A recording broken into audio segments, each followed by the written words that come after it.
Welcome to True Crime with Strategic Eyes.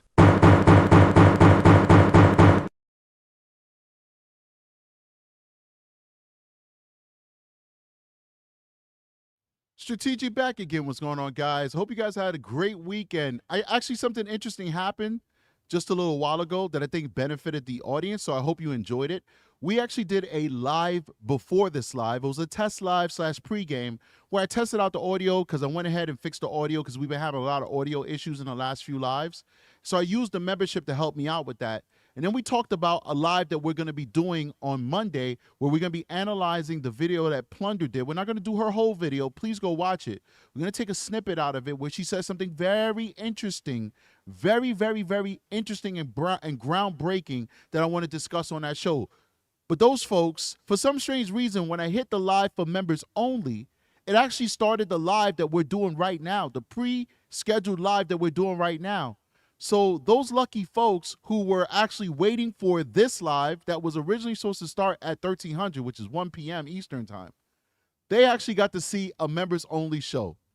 So if you saw that show and you saw how we do in the members section, you saw the passion, you saw the way that I speak freely with my audience, because we don't have to worry about how YouTube is going to moderate us and all that stuff. That was a taste on what you get as being a member of the Strategic Eyes Show.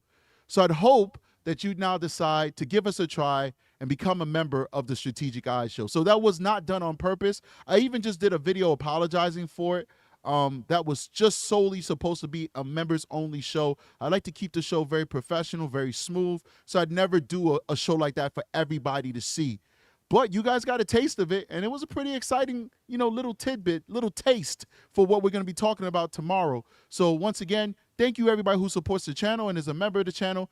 But if you're not yet a member, please consider becoming a member of Strategic Eyes Show. Unfortunately, I have made that show that was accidentally released for everybody. I've made that now private only for the members. So whoever's hearing this now, you won't be able to see it, but you can always become a member if you can afford it. If you can't afford it, don't worry about it. We appreciate you just subscribing and liking every channel and commenting and engaging in the comment section. That's all you got to do. You don't have to do anything else. And just by doing that, you're always going to get the best of true crime with Strategic. Guys, thank you so much for joining me today. Today is going to be a very sad show, but an exciting show for true crime fans. A sad show for the fact that yet again we're talking about a monster who victimized an angel of a little girl who had her life and innocence stolen, unfortunately. But this is such an important show because we're going to have the opportunity to hear the monster speak pseudo-freely with his loved ones. We're going to get the opportunity to hear from his own words what Stephan Sterns has to say. This is as close as we're going to get to this because he's not talking to the cops. He's got an attorney. He's getting ready for court.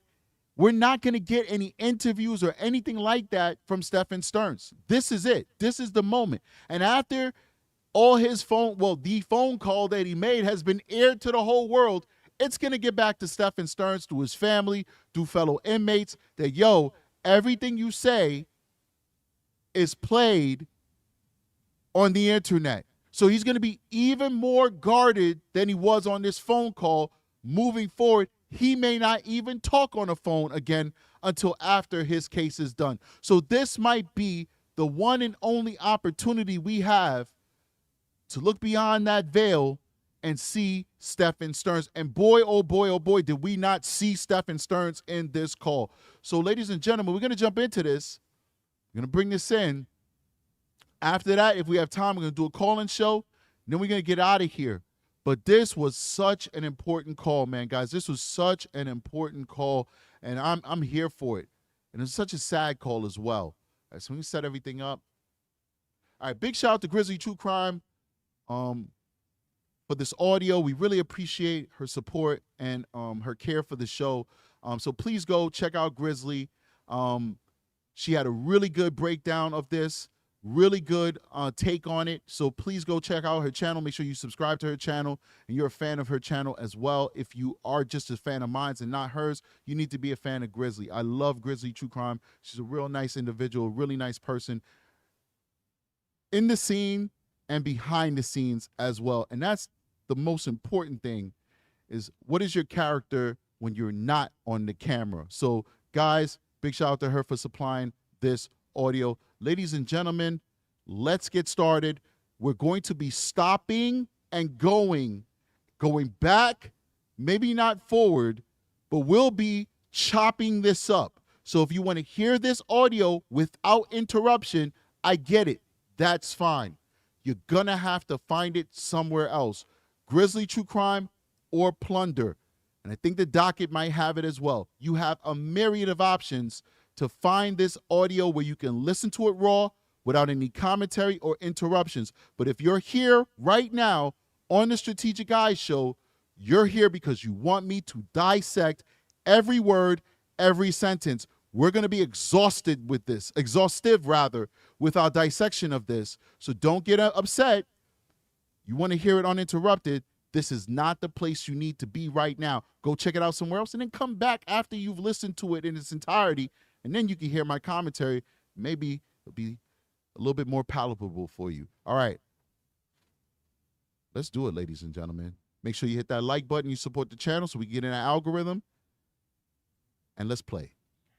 Press 1 for English. Oprima el 2. The time is 2:01 p.m. If you believe that you are the victim of sexual or physical abuse, press star 9021. After this message, press 1 to place a call. Press 2 to enroll. Press 4 for the message system. Please enter your PIN number followed by the pound sign.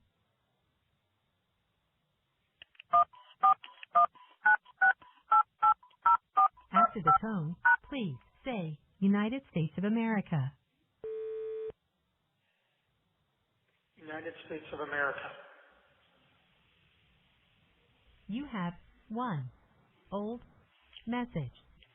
I hate the fact that, please return. You know, as a security feature, they have him saying the United States of America. This guy is the most un-American man on the planet. And you guys know I'm a big patriot, so it actually pains me, like fingernails on a chalkboard, to hear him say the United States of America. You are not an American. You are a whatever. Keep going. To the main menu. Press 0 to make a prepaid collect call or speed dial call. Press 1 to make a debit call. Press 8 for calls within the United States, Canada, and the Caribbean.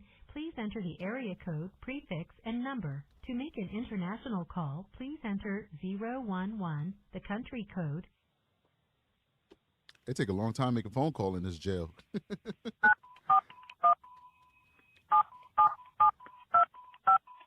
Your account balance is $40.13. The cost of this call will be 21 cents for the first minute and 21 cents for each additional minute, excluding taxes and other applicable fees. The time limit is 15 minutes. press 0 to continue or...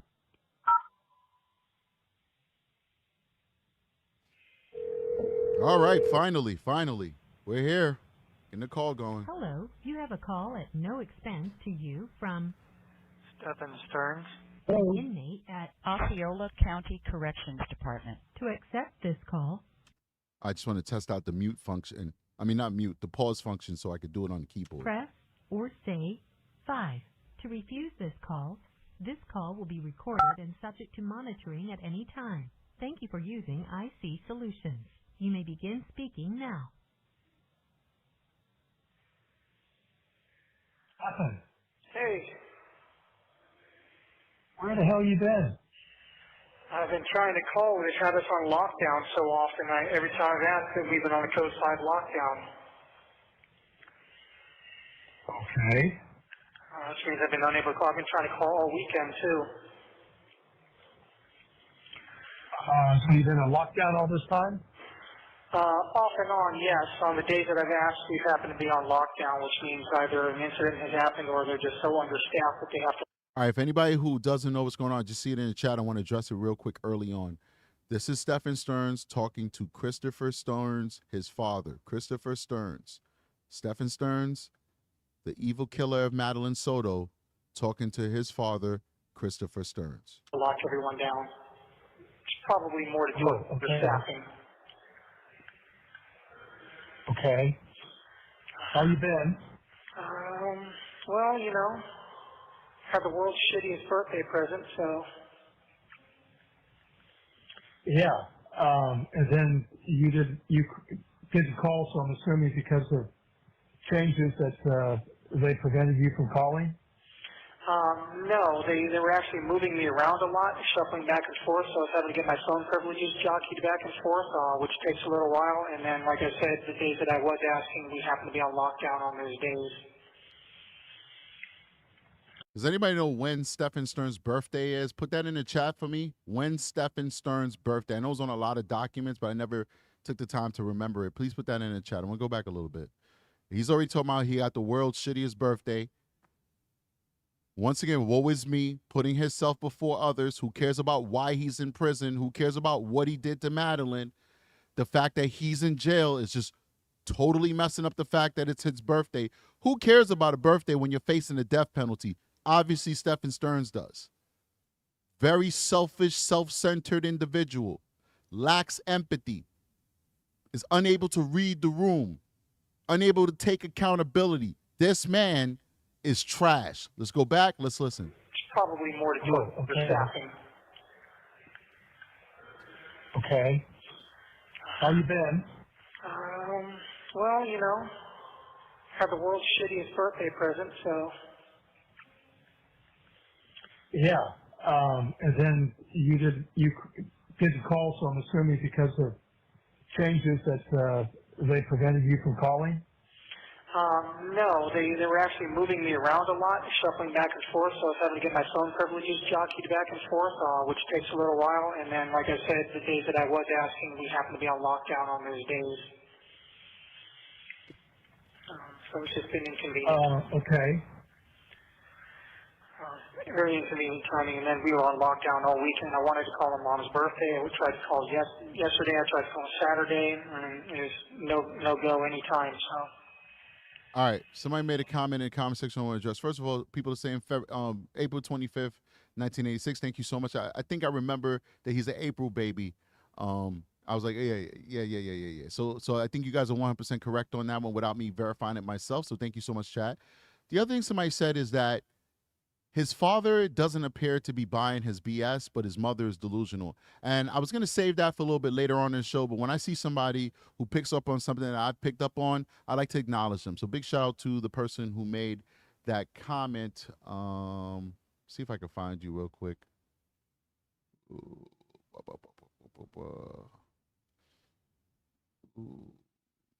right, I don't want to stop the show for too long, but big shout out to whoever made that comment.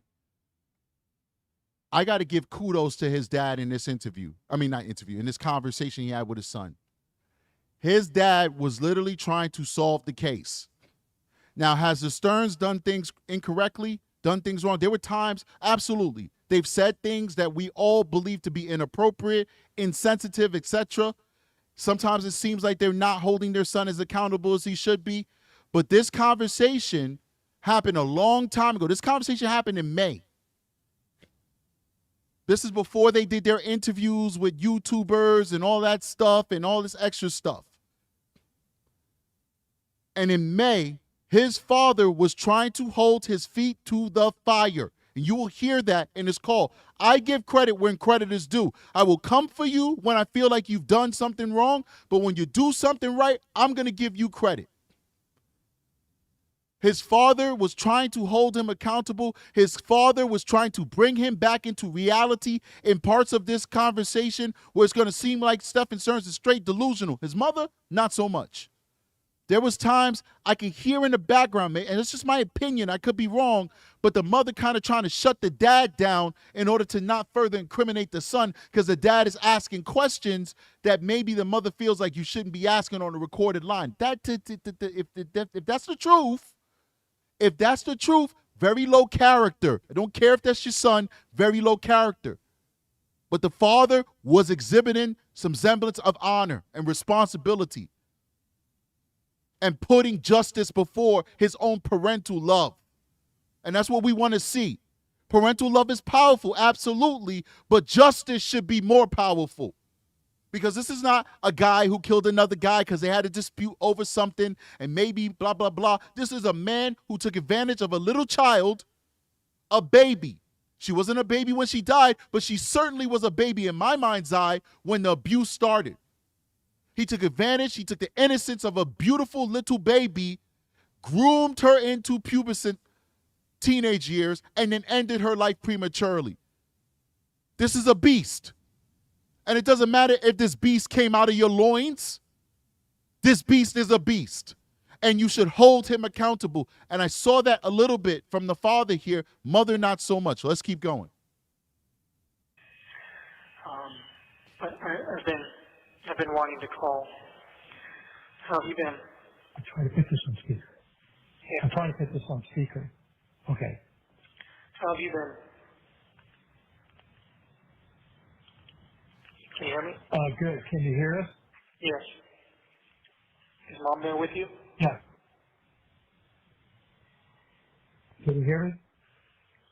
What's that? Stephan, can you hear me? Yes, I can hear you. Is Mom with you? Hang on a second. Okay.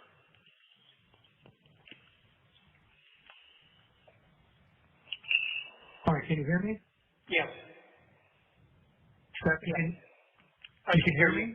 Yes, can you hear me? yes. Okay, I got some speaker. Okay. Is Mom there? Yes, mom's with me now. Okay. Happy birthday, belated birthday, Mom, and happy belated Mother's Day. Hi, sweetheart. I was so hoping to hear from you. I'm so glad I'm hearing from you now. Yeah, I'm sorry I wasn't able to call you all weekend. They had us on lockdown, so no one was able to do anything. Were you expecting these charges? No. Lies. Later on, the father's going to question him about his little drive around, and he's like, kind of preparing myself for what's to come and all this extra stuff. He knew what he did. He's lying. He's still not being honest about what he did. How could you not expect the charges knowing what you were doing to Maddie? We have physical evidence of this justice system of ours, just a formality right now. Like the whole constitutional innocent till proven guilty, I believe in it. I live by it. But really in this particular case, I know it's kind of taboo to say it because we love and we believe in our Constitution. At least you should be if you're watching this show, because I'm a patriot. Love this country. Love our Constitution. But let's be serious here. We have pictures of you abusing the child. What's your defense to that? We have 1,700 pictures of you and videos of you abusing the child. What's your defense to that? You're guilty. So how can he look at and know what he did, unless he's got some excuse that he disassociated or something in his psychosis, and not know that, hey, these charges are the charges I'm gonna get? So I don't buy it. He's lying already, but let's keep going. Let me bring it back a little bit. So no one was able to do anything. Were you expecting these charges? No. The murder charge. Oh, well, we know you're not. Okay, so you got blindsided by that. Yeah. Obviously, it's not true. I never would have wanted her gone for any reason, so. Yeah, but he's not addressing the CSAM. Well, and first of all, he's eating on candy, probably his root beer barrels. Is that what he's eating on, the root beer barrels? Please hit that like button, people. Got a lot of people watching the show, not that many likes. Please support the channel. He's eating candy. He's sucking on something while he's talking about the abuse and murder of Maddie. The abuse and murder of Maddie, while he's talking about what he did and if he was suspected the charges and being held accountable for what he did to Madeline Soto, he's sucking on candy, ladies and gentlemen. Sucking on candy and lying through his teeth. This is crazy. Let's keep going. Yeah. Obviously, it's not true. I never would have wanted her gone for any reason, so, premeditated first degree is kind of a dick punch. He said a dick punch. A dick punch. This guy tells on himself with his language, guys. He really thinks that he's the smartest guy in the room, but he uses his vocabulary to tell on himself.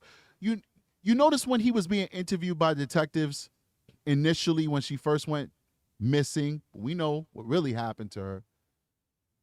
He would constantly say, we had a ton of time to kill. We had time to kill. We made good time, so we had time to kill.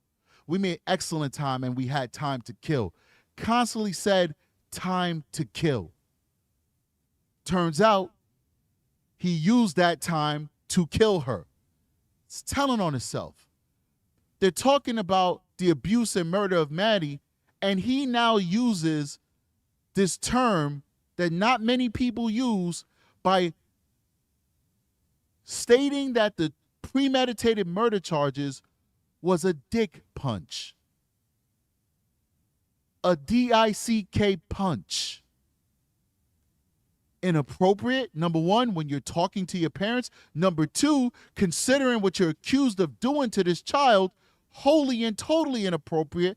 But it doesn't matter to Stephan Sterns because it seems like his language constantly tells on him. I don't know if it's purposeful or if it's subconscious, but he tells on himself with his language. This is peeking out to me, ladies and gentlemen. Let's keep going.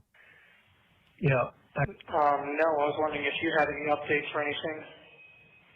Nope, we haven't heard a thing. Just, speculation that she's been hiding put in an institution and hiding in an institution. at her lawyer's request. Yeah. I mean, are you cooperating with police about her participation in any of this stuff? There's been no opportunity for me to cooperate with anything. As I understand, the police keep saying that I'm uncooperative, but they haven't asked me anything to cooperate with, so whatever that means. All right, this is a lie. I want to bring that back and I want to break down to you why he's lying here. No opportunity for me to cooperate with. Go back a little bit. Yeah. No, I was wondering if you had any updates or anything. Nope, we haven't heard a thing. Just, speculation that she's been Hiding put in an institution and hiding in an institution. at her lawyer's request. Yeah. I mean, are you cooperating with police about her participation in any of this stuff? There's been no opportunity for me to cooperate with anything. As I understand, the police keep saying that I'm uncooperative, but they haven't asked me anything to cooperate with, so whatever that means. So your attorney isn't approaching them and saying, my client would like to speak with you? No, my attorneys are pretty much saying to keep my mouth shut until the trial starts. All right, that's a lie. I'm going to tell you why it's a lie without even speaking to his attorney. If his attorney's watching the show and I'm wrong, please reach out, attorney. I'll be happy to make a correction on the record if I'm wrong about this. But I'm going to tell you why this is a lie based on my experience. The parents and Stephan Sterns, we will hear it with our own ears, keep insinuating that Jen Soto had something to do with this. They keep insinuating Jen Soto knew, Jen Soto maybe even participated. This is the insinuation that the parents and Stephan Sterns keep making. If Stephan Sterns had real evidence and information that could link Jen Soto to being a participant in the abuse of Maddie, this would most likely be a deal that the county attorney would want to make. It would be plausible that they'd be willing to take death off of the table in exchange for life for information that could result in Jen Soto being sent to jail for decades or life herself. The county attorney, the Osceola County attorney, is not going to ignore possible information that could prove that Jen Soto is a predator in the worst way. Because remember, this was Jen Soto's boyfriend with no blood ties to this child at all. He was in her life for a very long time as a father figure, but this is not her dad. This is Jen Soto's biological daughter. So if Jen Soto is diddling Madeline or is watching Stephan diddle Madeline, technically, in this messy, evil sandwich, you know, they like talking about Maddie sandwiches and stuff like that, Jen Soto would be just a tad bit worse than Stephan Sterns because she had a true biological duty to protect Madeline Soto from Stephan Sterns. And if she actively participated in allowing Stephan Sterns to abuse Maddie, she's just a little bit worse. It is the duty of an attorney defending a defendant to give them every opportunity to lessen their charge or get off of their charge.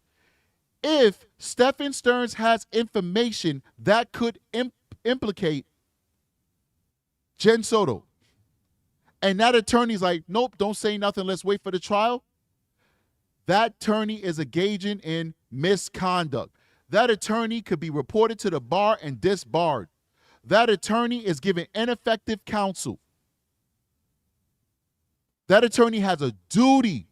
If Stephan Sterns told his attorney, I have information that Jen Soto recorded me having intercourse with this child, allowed me to have intercourse with this child, had intercourse herself with this child. There's another thumb drive that the cops didn't have that I have buried somewhere that I can give you access to that's going to show Jen Soto abusing this baby. If that attorney would receive that information, that attorney immediately would then have to say, Stephan Sterns, I think we could use this information to get you a lesser sentence. Do you want me to bring this to the prosecution? And then that attorney would have a duty to bring that to the prosecution to make a deal. Now, would they accept the deal? Who knows? Maybe they wouldn't. Maybe they'll say, nope, we don't want it.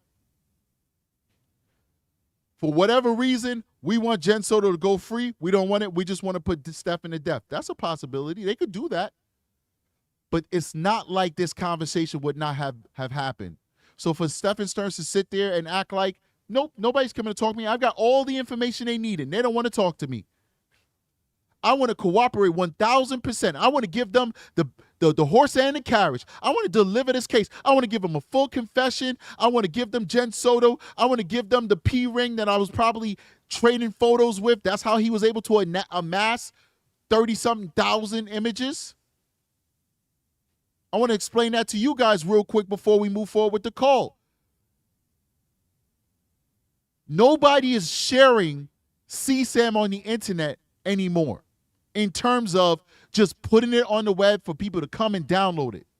That's not how this network works now because the FBI and local law enforcement is so on top of that type of material that if you just host that stuff and allow people to come and download it, the FBI, the Homeland Security, your local PDs, your state police, they will come find you. They will take you down. You want to know how this stuff is being shared? It's being shared by people trading it with each other, finding like-minded people on social networks and trading it with each other through transactions. I'll give you something, you give me something. For Stephan Sterns to amass the tens of thousands of photos that he had to be trading the material he was doing with Madeline Soto. He had to. Nobody's just going to give him their material for free. He had to have traded it with people, most likely through Telegram. And the reason why you don't see mass arrests with who he's trading with on Telegram is because they probably can't get that information because Telegram is a secured platform that's made so you could be anonymous if you want to be anonymous. That is why. But I guarantee you, he was trading that stuff on the internet because that's the only way he was able to amass all the other CSAM he had, the 30,000 other CSAM he had that had nothing to do with Madeline Soto. But let's keep going. Oh, okay. Okay. I don't know why they were going to wait till the trial, but that's their business, not mine. They don't want anything to hurt my chances. Hurt your chances at what, bro? Your life is over. You're guilty. Even his father's not buying the bull crap. I told you guys, his father's holding his feet to the fire. It's only going to get worse. He's going to ask more pertinent questions. But Stephan Sterns is delusional that he thinks anybody would believe what he's saying right now. Hurt what chances? You have nothing to lose. You have nothing to lose by cooperating if you had information on Jen Soto or anybody else. Because your fate is already sealed, buddy. But let's keep going. Yep, understand. Okay. Hey, what was Joey's last name? Beltry? Yeah, Veltri. Joey Beltry? All right, these names have already been spoken about on other platforms. I think that guy even did an interview with JLR or GHI or one of those platforms. So he's not being doxxed here. His name is out there. I believe this guy has given interviews. If I'm wrong, I apologize. But his name is out there. It's not the first time I've heard this person's name. Let's keep going. Beltry? Beltry. Beltry or Beltry? Veltri with a V. Like victory. V. Okay, all right. So, yeah, it's basically, obviously this confirms that they're artificially inflating everything up as high as they can possibly do it. Yeah, they are. Yeah. So I don't know What'll stick? You see, you hear the mother? Yes, they are. Yes, they are. Yes, they are. Obviously, they're inflating these charges as high as they can. Yes, they are. Delusional. Delusional murdering son. Delusional mother. Delusional mother. Now you see how the monster was made. Delusional mother. Absolutely delusional. This psychopathic, raping, murdering, child infanticide, whatever you want to say, person, he has an excuse to be delusional. He's a freaking psychopath. Mommy, you're supposed to be normal. And the fact that you're agreeing with him is just disgusting. But I digress. Let's keep going. what the plan is there. If they're just trying to scare me into pleading down, or I don't know. You know what? Let me go back. No, they're not.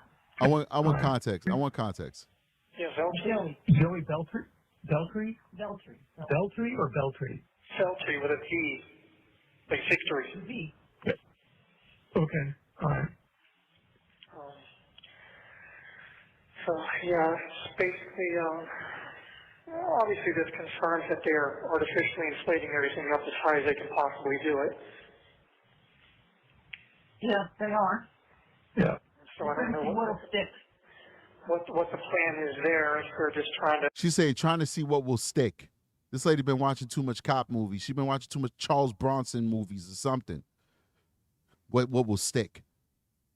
I mean, ma'am, you're all over the internet doing interviews with YouTubers like myself. I mean, let's be serious here. You know that your son has 1,700 images of him screwing Madeline Soto, raping her. A child. Those videos and those pictures start from 8 years old until 13 years old. There is no mystery as to his guilt. Trying to see what will stick, it's almost like blasphemy. It's almost disgusting to hear those words said. Listen, I'm not trying to pick on this lady. I know I could talk very harshly and it could seem like, oh, you're picking on this old lady. These actions have consequences. When you live and you raise a child the way you live and you've raised a child like Stephan Sterns, this is what's created. And the lack of accountability is clear in this call. Look at what you created. And even in your ripe old age, you still can't get a grip. Your son is guilty as sin. Your husband is handling it with grace. your husband is trying his best to be objective and to care about the daughter from this phone call about Maddie. And you're all in for your son who is a murdering rapist. I can't have sympathy for that type of parental negligence. It's disturbing, ladies and gentlemen. It is absolutely disturbing. Let's keep going. Scare me into pleading down, or I don't know. No, they're not. Okay. They're just. Let me bring it back one more time. Well, obviously, this confirms that they're artificially inflating everything up as high as they can possibly do it. Yes, they are. Yeah. So I don't know Little sticks. what the plan is there. If they're just trying to scare me into pleading down, or I don't know. First of all, No, they're not. Okay. yeah, they're not trying to get you to plead down, bro. There's no pleading down. This guy, it's only going to get worse, his delusions. Please hit that like button, guys. I got 611 people watching the show, 249 likes. I know I'm not that terrible. We do have 3 new members, so those 3 people like me. Please, please, please hit that like button, support the channel so we get into the algorithm and be viewed by a wider audience. Let's listen to more of his delusions. They're just trying to hurt me as much as possible. Are you able to share the Saturday night before you left for Kissimmee? You were pretty upset about something. Did it have to do anything with Kissimmee and the events? That's an excellent question. Excellent question. And it's also a damning question. It's a question that could break the case as to what the motive is. This is the question that will tell us whether he thought Madeline was pregnant or if Madeline was pregnant. This is the question. Because this is the moment, this is that break where we see Stephan Sterns is angry, talking on the phone to Madeline, and then the next day, he kills Madeline. Real quick, big shout out to Gree with a $4.99 super chat, says strategic. Motive behind this phone call and the motive behind getting rid of Maddie is money. As Jen stated, Maddie received a wad of money for her birthday. I don't think that Stephan Sterns, there's no such thing as a bad theory, first of all. So thank you so much, Gree. But I don't think that Stephan Sterns killed Maddie over birthday money. I just don't think so. Could be wrong. You could be right. But that's my opinion. And a big shout out to Ivan, who also sent a super chat. And I didn't catch that, and I want to definitely acknowledge that. Let me get it up here. I know Ivan sent a super chat. I don't see it here, but we appreciate you, Ivan, for that super chat. All right, now, back to the show. I want to go back a little bit so we get some context. Before you left for Kissimmee, you were pretty upset about something. Did it have to do anything with Kissimmee and the events that took place the next couple of days? No. Listen to this bullshit excuse. No, I was just stressed out about money and job and everything like that. Has Stephan Sterns ever been stressed out about a job? He's stressed out about money and a job. He has gotten multiple jobs from his father. He's gotten jobs on his own. He met Jen Soto at a job. He's actually had the opportunity to work at decent jobs. Decent jobs. Now, the most recent job he had that we knew about was Disney. Is it the most high-paying job? No. But he's doing a menial task of a job. Measure the children, strap them in, make sure safety protocols have been done, which is rehearsed into you until it's like second nature, and then set the ride off.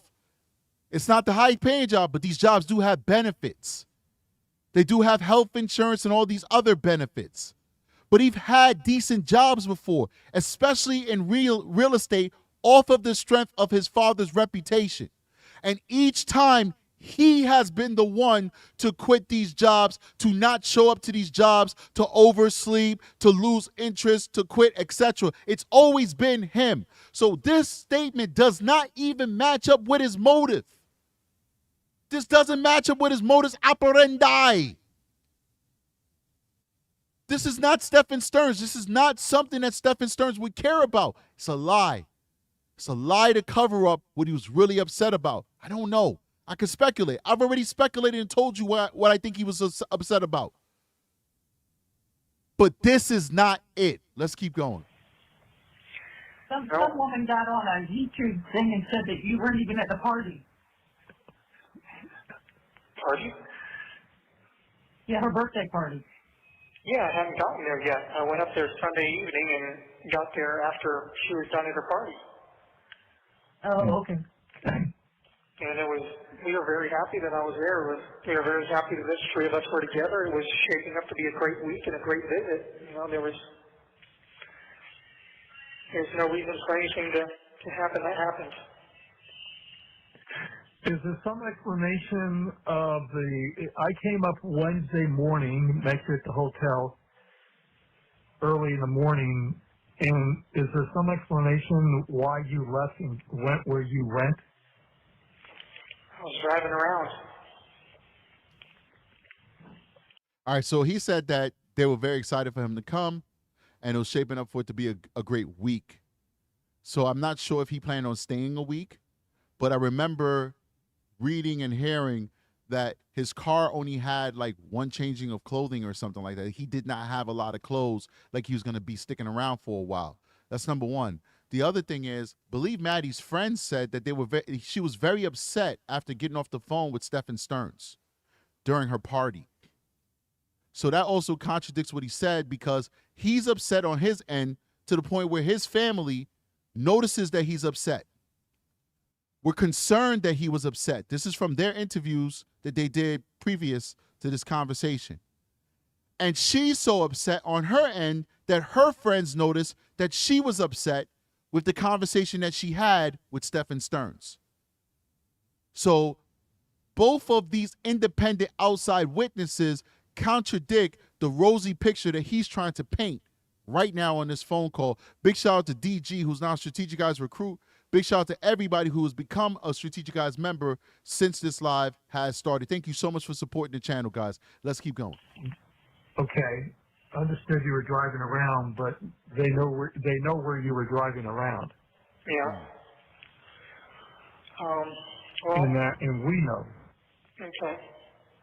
I had wanted to grab So a few things. the reason why his father said that, I'm gonna bring it back a little bit, is because remember, even when I spoke to his father behind the scenes, I spoke to Chris Sterns behind the scenes. He said, listen, Strategic, you guys are trying to make it seem like I was a cop for 10 years. He was like, I was a cop for like 6 months, and 6 months training or something like that, and 6 months after. He was a cop less than 2 years, because he said at first they had him in dispatch, and then from dispatch they put him on the streets, and this was a long time ago, so they didn't have a lot of the training that we have now.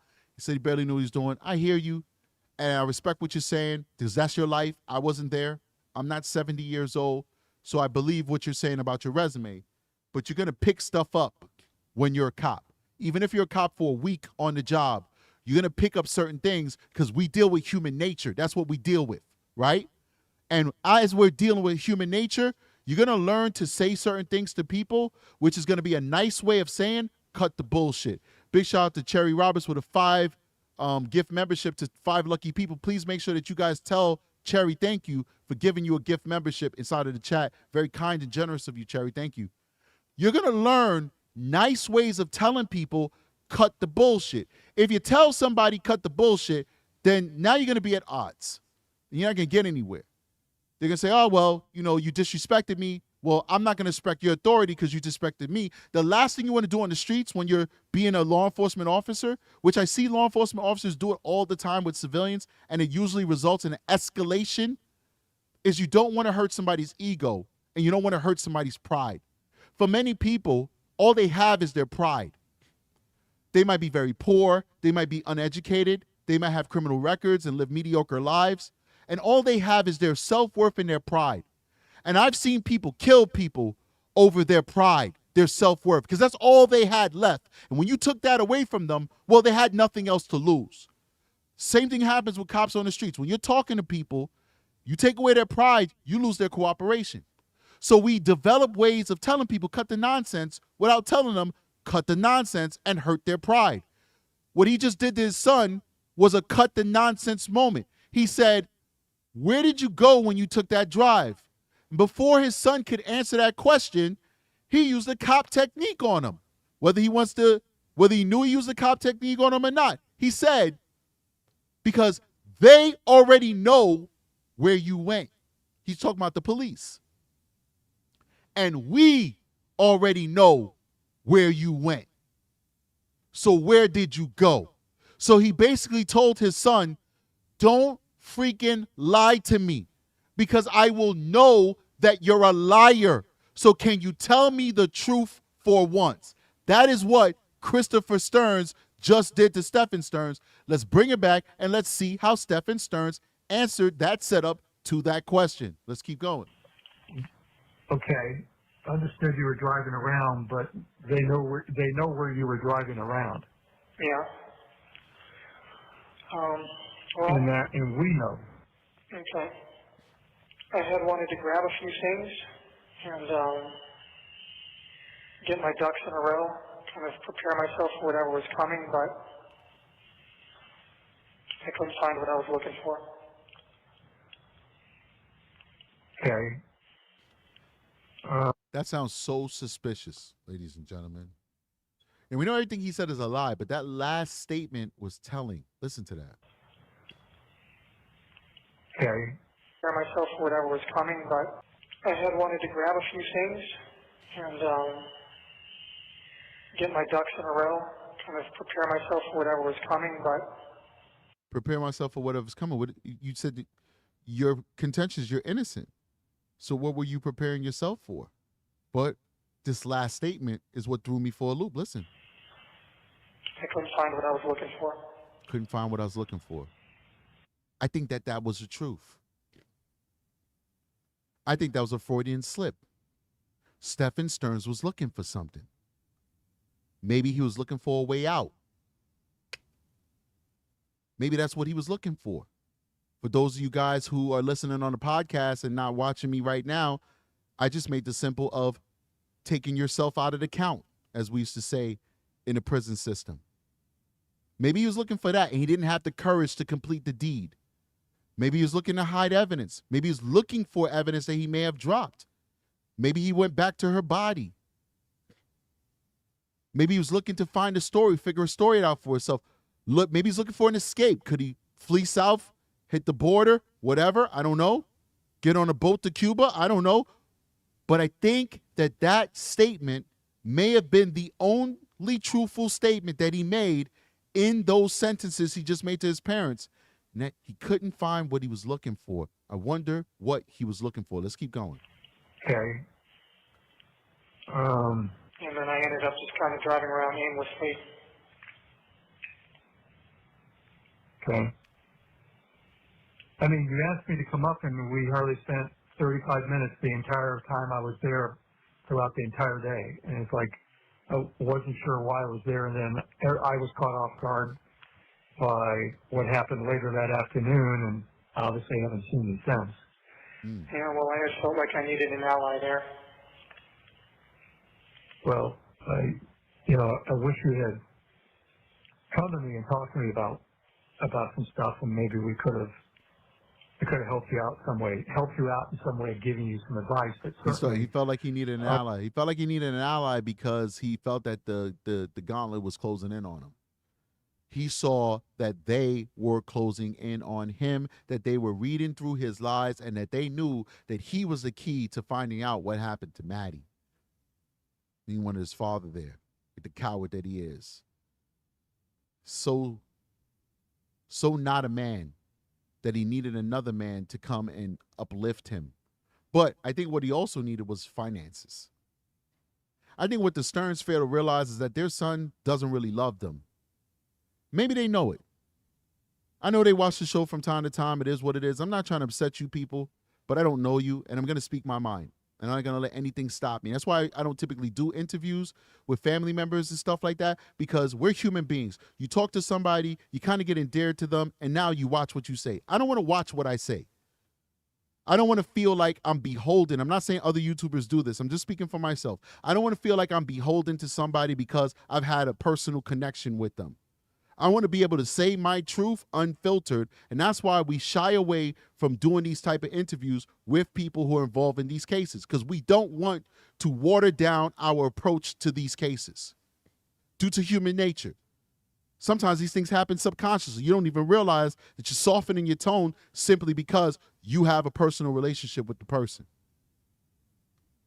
I don't mean to disrespect, but I don't think that the Sterns truly understand just how psychopathic their son is. I think they feel like their son is capable of love, and maybe that love might extend to them, but I don't even believe that Stephan Sterns even loves his family. I think that every time Stephan Sterns reaches out to his family, it's for a purpose. This whole 15-minute conversation, I'm gonna spoil the show for you. I'm going to tell you the end of this phone call. This whole conversation was for one reason. Can anybody guess what this whole conversation was for in the chat? CR said it.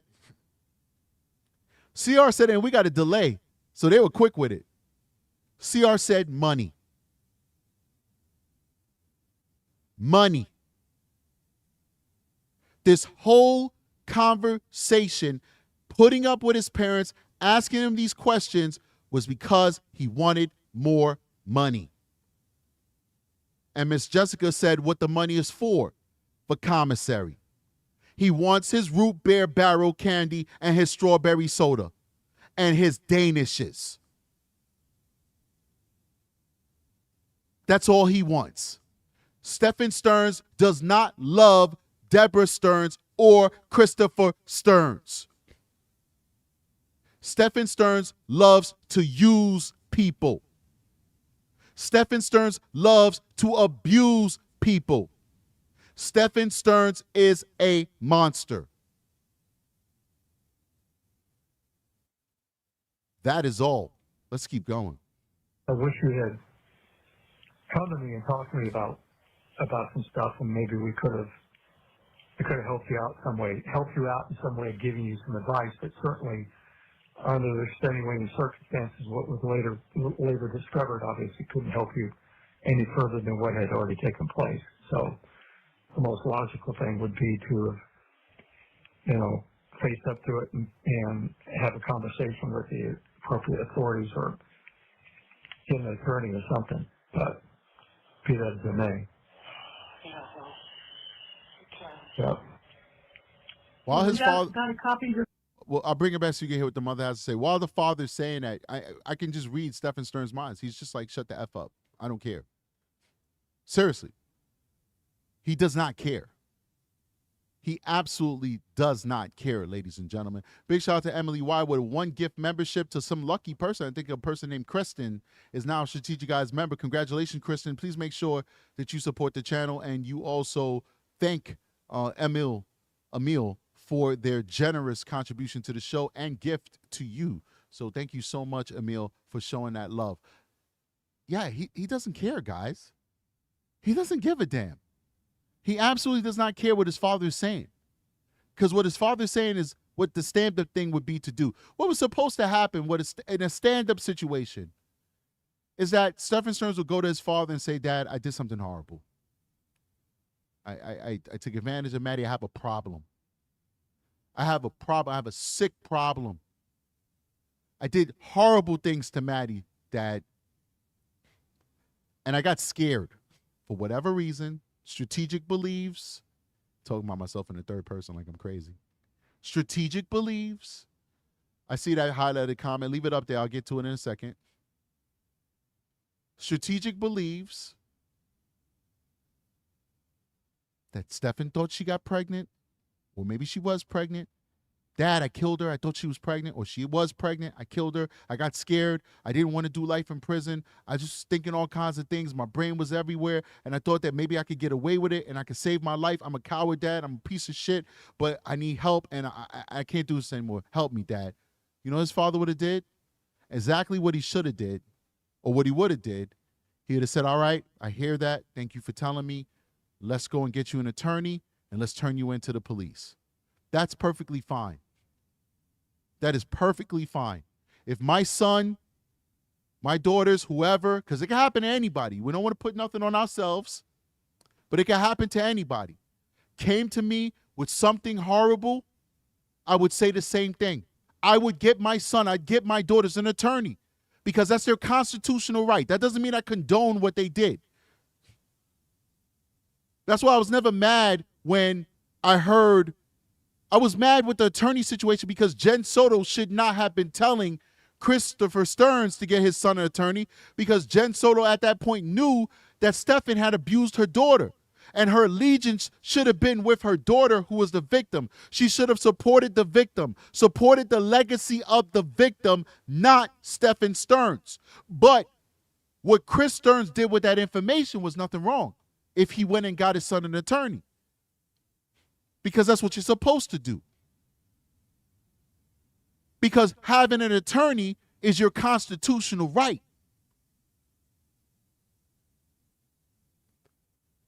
Unfortunately, Stephan Sterns doesn't care. He doesn't care about none of this. He only cares about the fact that he got caught. Let's keep going. Birth certificate for Sheila Marino and for your case.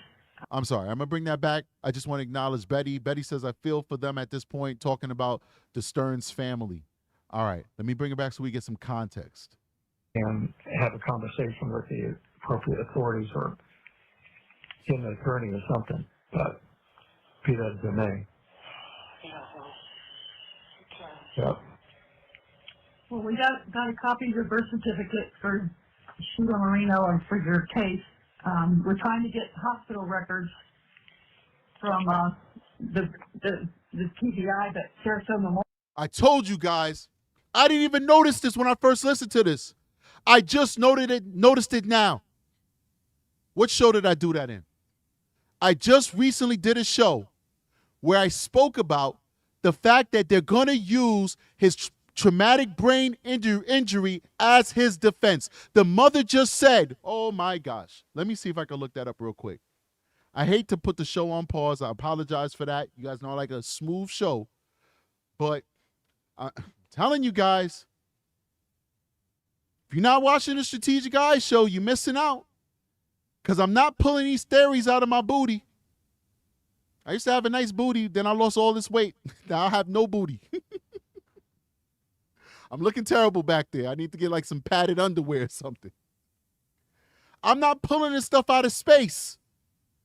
I'm giving you this information based off of years of experience. Years of experience. Let's see which show I did that in.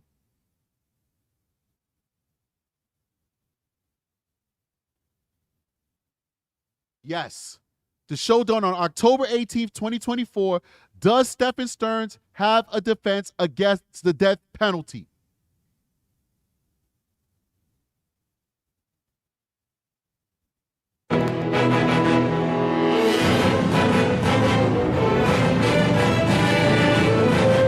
Welcome to True Crime with Strategic Eyes. In a case like this, is not a not guilty verdict. Why would you keep around someone whose parent, he's 30. Sorry, I accidentally skipped it. Go back. What happened? Go back. Drive.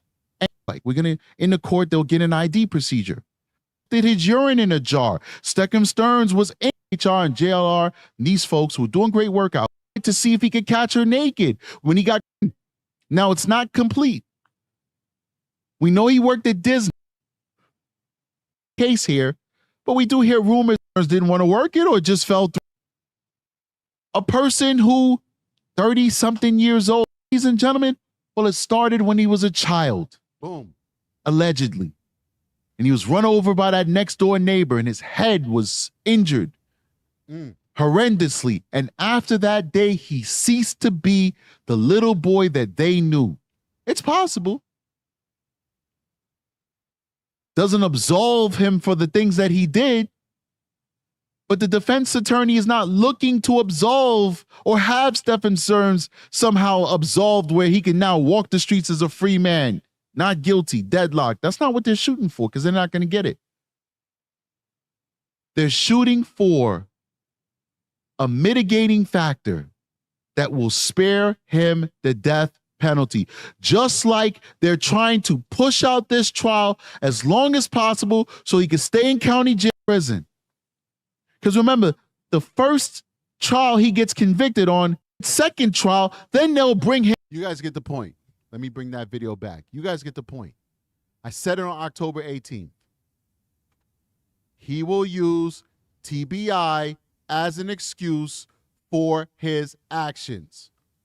And some people say, well, that's not going to help him. That's not going to work. It's possible, but it is a defense.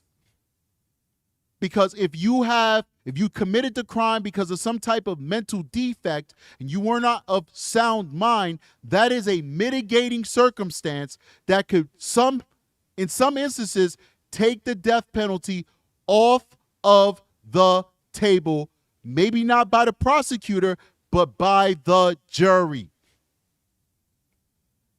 Remember the young man, and I keep forgetting his name, and people always remind me in the comment section because it's the second time I'm using this example. The young man, the weird Latino kid, I'm only saying his race because it'll help you guys figure out who it is, who shot up the school. Remember, the jury did not sentence him to death because of his mental defect and his traumatic child upbringing. His upbringing and his mental defect spared him from the death penalty, ladies and gentlemen. Cruz, Nicholas Cruz, that was in Florida, wasn't it? The same exact state. Nicholas Cruz. Traumatic upbringing, mental defect, no death penalty. Will it work? I'm not saying that it's going to work. I'm not saying it's going to work. But they're going to try, ladies and gentlemen. And we just heard the mother say, we're working on getting your medical records for your TBI. That's his defense. Now, how did I know that? I'm not a psychic. I'm not a wizard. Experience. Let's keep going. Let's bring it back a little bit for context. For Sheila Marino and for your case, we're trying to get hospital records from the TBI, but Sarasota Memorial says you were never a patient there, so that's ridiculous because we know you were. Yeah. And that's good to know because they said he was never a patient, which is great. So they're having a hard time getting that evidence, which is good because it's a bull crap excuse that he wants to use, but that's where their mind is at. Will they get the evidence? I don't know, but they're definitely trying to go that route. Let's keep going. Were you able to find my Social Security card? Yes. Good. All right, let me stop it here real quick just to acknowledge the chat because they're about to go into the Social Security thing, which pissed me off, and I want to be focused for that. Big shout out to Tori with a $5 super chat. Tori says, something I always preach to my kids is that you are free to choose your actions, but you are not free from the consequences of your choice. Really good advice, Tori. Agree with you 1,000%. Now, let's hear about this Social Security card. So delusional, ladies and gentlemen. Were you able to find my Social Security card? Yes. Good. I presume it was probably in that mouse toy box with everything? I don't know. No, it wasn't. It's in my, No, I don't recall where it was, but it wasn't. It Okay. wasn't there, but. I don't remember if you had confirmed or not. Were you able to find my watch? No, we weren't. So. All right, I want to play that again. I just need to digest. I do want to make just a comment inside the comment section. Integrity Means All says, I think people misunderstand TBI. It does not turn someone into a pedo. I agree with you, but I think what you need to understand, Integrity, I got the finger at you. You in trouble. You are in trouble, Integrity. Let me stop. What you got to understand, it doesn't matter what the science is. It doesn't matter what people typically go through with TBI and what their typical symptoms is. A defense can put on any defense they want. They could say TBI doesn't typically do this, but in this case, it did. And they can pay some neurologist, some psychiatric doctor tens of thousands of dollars to sit on a stand and lie and say, yeah, well, not lie. I'll take that back. They're not lying. They're just giving the possibility. Well, in 99.9% of the time, somebody with TBI typically experiences this, but there is that 1% where the person could experience violent behavior and sexual deviance like Stephan Sterns. Reality doesn't matter when it comes to a defense. The defense can say whatever they want. Whatever they want. Integrity Means All says, I didn't mean it like that. But I know he just tries to claim it like so many other lowlives. I know. We're doing an entertaining show here, man. We're using you as a tool to educate the masses. Appreciate you, Integrity. Thank you so much. All right, let's listen to this. There was no popcorn box. My watch? Go back a little bit. Were you able to find my Social Security card? Yes. Good. I presume it was probably in that mouse toy box with everything? I don't know. No, it wasn't. It's in my. It was. No, I don't recall where it was, but it wasn't. It Okay. wasn't there. But I don't remember if you had confirmed or not. Were you able to find my watch? No, we weren't. How much you want to bet it's some type of trinket watch, like a Mickey Mouse watch or a Gundam watch or, a Warhammer 40K watch? I guarantee you that watch got some type of caricature on it. We're not talking about like a little Timex or some Cartier or Bulova or something like that, or a man's watch. We're talking, I guarantee you, it's some type of Tamagotchi trinket watch. I guarantee you, ladies and gentlemen. Anyway, let's keep going. So, And listen, he's very disappointed that they could not find his watch. Listen to his voice. He is extremely disappointed they could not find his watch. Yes. Good.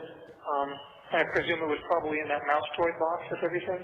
Mouse toy box. I don't know. no, it wasn't. It's in my. It was. No, I don't recall where it was, but it wasn't. It Okay. wasn't there. But I don't remember if you had confirmed.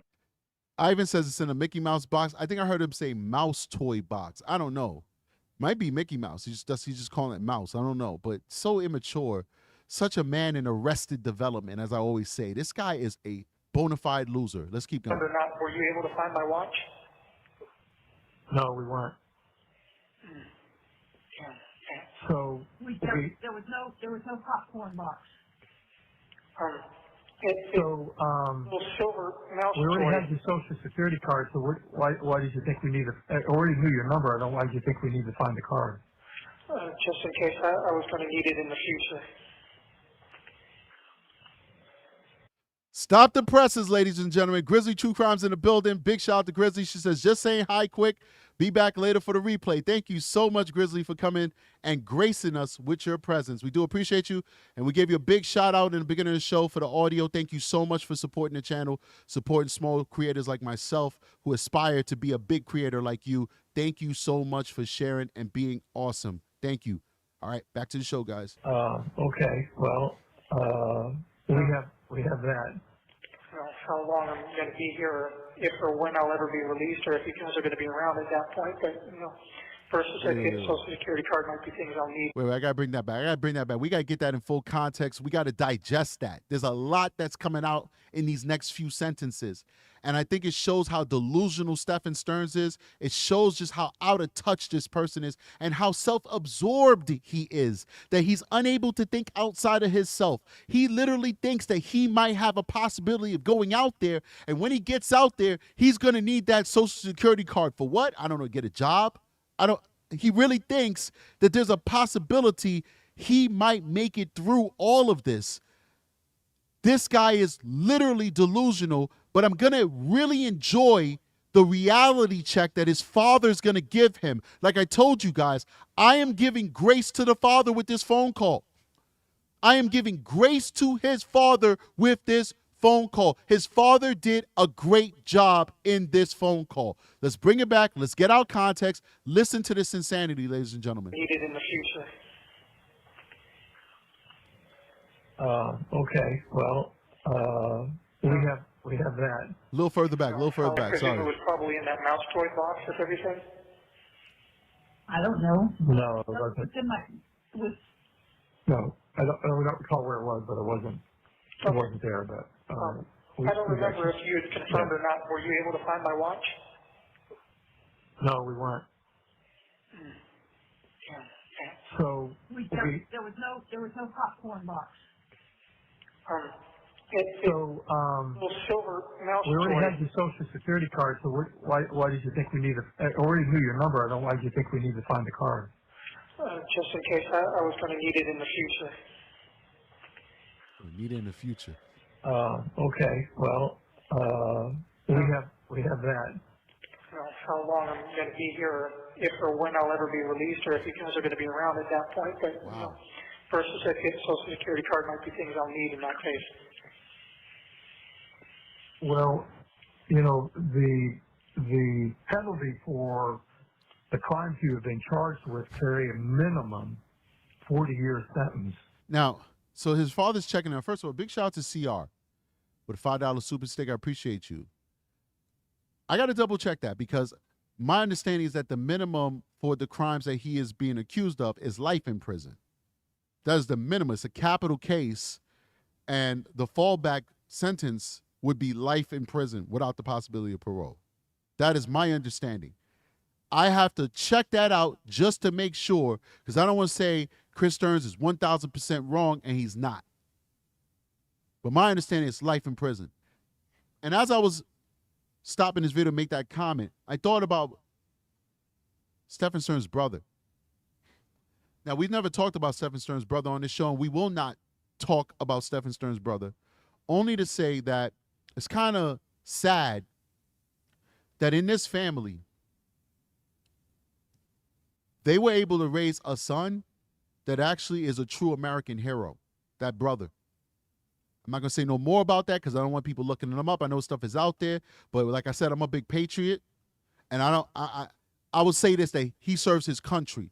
So being a patriot that I am, in no way do I want anybody to even know that man's name, only to say that that man is an American hero.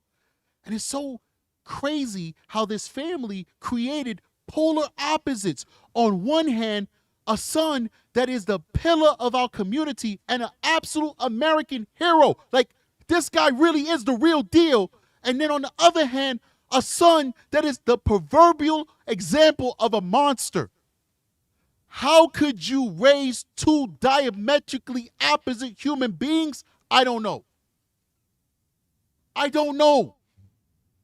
Like, it's one thing if one was like, he's mediocre life, and then the other one is a Stephan Sterns. It's like, okay, well, one barely made it out. No, you made a literal hero. Somebody who could run for president of the United States. That's how accomplished this other son is. And then on the other hand, you made a son that we all want dead. And I say that flippantly because literally all of our emotions are that flippant about Stephan Sterns. One who we will revere, who will take our hat off, will stand up for, will say thank you, sir, for your service to this country. The other one we want dead. It's very sad, ladies and gentlemen. The Sterns, they got a very sad family, man. Really is very sad. Big shout out to Lynette Brines with a 99 super chat says, does he need the SS card because he thinks he'll escape someday? He is that delusional? I mean, listen, Lynn, you got me laughing with that comment because I think he is that delusional, to be honest with you. All right, let's keep going. So Here, if or when I'll ever be released, or if you guys are going to be around at that point. But birth certificate, social security card might be things I'll need in that case.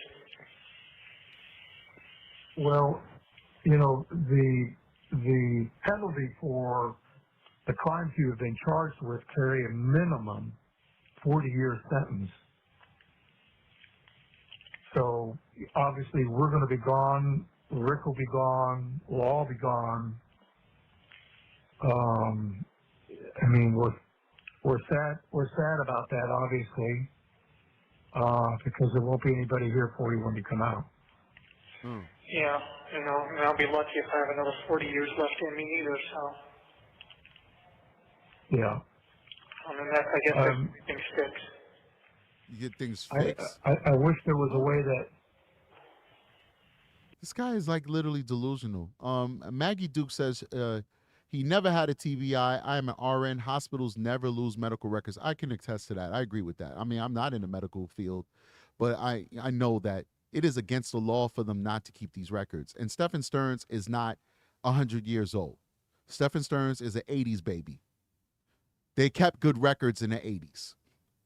They have people who have full-time salaries making $80, $90, $100,000 a year, and their job is just to maintain these records and to digitize these records all across the country. There's no way they lost those records, ladies and gentlemen. No way. If they don't have it, it's because he wasn't there. Now, can I say that definitively? Because I wasn't there? No, I cannot say that definitively. There's a small possibility that Deborah Stearns could be telling the truth. But it is highly unlikely, ladies and gentlemen. Highly unlikely. Anyway, let's keep going. You know, you and I can have a conversation. I'll be anybody here for you when you come out. The penalty for the crimes you have been charged with carry a minimum 40-year sentence. So obviously we're going to be gone. Rick will be gone. We'll all be gone. I mean, we're sad about that, obviously, because there won't be anybody here for you when you come out. Yeah, you know, and I'll be lucky if I have another 40 years left in me either, so. Yeah. I mean, I guess everything sticks. I wish there was a way that, you know, you and I can have a conversation, all of us could have a conversation to understand what's taken place, how this came about, how you arrived here, because it would help us better understand the situation, because we're at a loss for understanding how all this came about. I mean, we're just totally baffled. Yeah, his father's not buying it. Just like M. Cathy, longtime moderator for the Strategic Guys show, said, the father's not buying it. The father doesn't buy it, just like we don't buy it. Big shout out to everybody who's watching the show. We have over 800 people watching the show right now, almost 850, but yet we only have 427 likes. I know I'm a little animated. I know I'm a little bit raw. Might not be everybody's cup of tea. I get it. But we're here to give a voice to the voiceless, and that is our goal. And I think we all share that goal. So if you don't mind, please hit that like button so we can get into the algorithm so other people can see this show and decide whether they like it or not as well. So please hit that like button, support the channel. It's not for our egos. It's so that we can get into the algorithm and have our show showed to a wider audience. Please support the channel. We appreciate you. Let's keep going. Well, I didn't start it. Wow. So I got to bring it back. Help us better understand the situation, because we're just... The famous comment is coming up. Let's get it right. Let's listen. We're at a loss for understanding how all this came about. I mean, we're just totally baffled. Well, I didn't start it. I didn't start it. Oh, you didn't start it, but you participated in it, which is just as bad as not starting. Boom. Appreciate you. Thank you, Chris Stearns, for giving this man reality. Appreciate you. Somebody just sent me a Cash App. Thank you so much. Whoever sent me a Cash App, I'm not going to read your name out on the air, obviously. But thank you so much. I received it. You are very generous. Thank you. Very nice and kind of you to do that for the Strategic Guys show. The father called him out. The father called him out. You didn't start it, but you participated in it, and that's just as bad, son. You can't explain yourself out of this. You can't blame somebody else. You can't make excuses. You didn't start it, but you participated in it. You participated in it. You are just as bad as who started it. Whoever you want to blame. But there's only two people he could blame. There's only two people that he could blame. He could either take the coward's way and try and blame Jen Soto, or he could take the pedo way and blame Madeline. Because the pedos always blame the victims. The pedos always want it to be seen, to appear rather, that the victim wanted them to victimize them. They always want to make that child older and give that child agency that that child does not have, is not physically, mentally capable of having. Oh, she touched me this way. She sat on me this way. She took my stuff out of my pants and did this to me. That's what the pedos say. That's what the pedos do. They always blame the victim. So I don't really know, with all my experience, I don't know who he's talking about. He could be talking about Jen, saying that it was Jen's idea for this to happen, or he could be talking about Madeline. Because the pedos love to blame the victim. Not even just the pedos, the grapists, period. Everybody who falls in that category of a sexual assaulter, they love to blame the victim. Why was she dressed like that? Why did she come to the bar with no panties on? Why was she drunk walking down the street? Why did she come to my house? Well, maybe she came to your house because you said you wanted to watch a movie and get to know her better. She didn't come to your house because she wanted you to grape her. Maybe she went to the bar dressed the way she dressed because she's a human being. She should be able to dress however she wants to dress and express herself without having to worry about somebody choosing to take advantage of her without her permission. Maybe that's the answer. The perpetrators, the predators, love blaming the victims. Let's keep going. But that's for another day. Again, I don't know if details or anything, you know, I mean, if you'd like to schedule a visit with me or something, maybe. All right, so now he gets frustrated. He's upset that his father is holding his feet to the fire. And now we start seeing how Stephan Sterns really was behind closed doors. We get a taste of it. I'm sure he was even more volatile, but he can't be that volatile because he knows he's being recorded. But we get a taste of the lack of patience he has with his parents. All right. I've had enough of this crap. I don't want to talk about this. You want to talk about it, you come over and see me. Guarantee you, if they come over and see him, he won't be talking about the case. I got to blow my nose, so I'm going to let it play out, and I'm going to mute my mic. But now we're starting to see who Stephan Sterns really is. Let me bring it back so you get some context. Listen to this. And all of us could have a conversation to understand what's taken place, how this came about, how you arrived here, because it would help us better understand the situation, because we're at a loss for understanding how all this came about. I mean, we're just totally baffled. Well, I didn't start it. Oh, you didn't start it, but you participated in it, which is just as bad as not starting it, but that's for another day. Again, I don't know if details or anything, you know. Whoa, hold on here. I've never seen this person before, but I've seen their work. Seen a lot of their work. Big shout out to Deceptive Detective, man. Thanks for coming to the Strategic Eyes Show and showing love, man.